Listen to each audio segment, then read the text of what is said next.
Okay, so I've got a little bit of time this evening and I'm going to have a go at the hop-up option, the modification option for the Lunch Box Mini.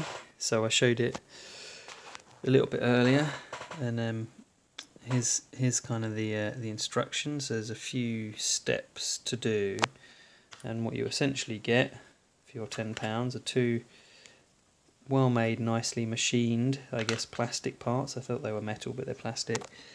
And 4 little screws, and what we're going to be doing is attaching the front and the front and rear connectors together. So I think connecting something back here to something here, so it's gonna sit inside like that, and that means when you steer the front, it's going to adjust the rear as well, so you can do steered wheelies. So that's the plan.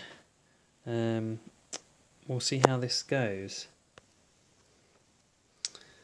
Okay, so had to make a few adjustments. It was a little bit fiddly.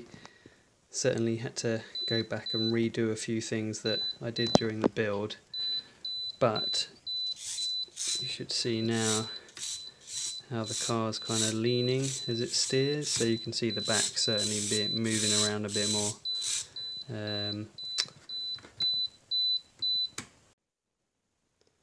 So the only thing left to do now, put the body shell on, and then at some point give it a proper test run. So there we go, body shell on, hop-up part fitted, and pretty much project complete. So yeah, it's just a case of running it and enjoying it now. So yeah, I hope you enjoyed seeing that build. Thanks for watching.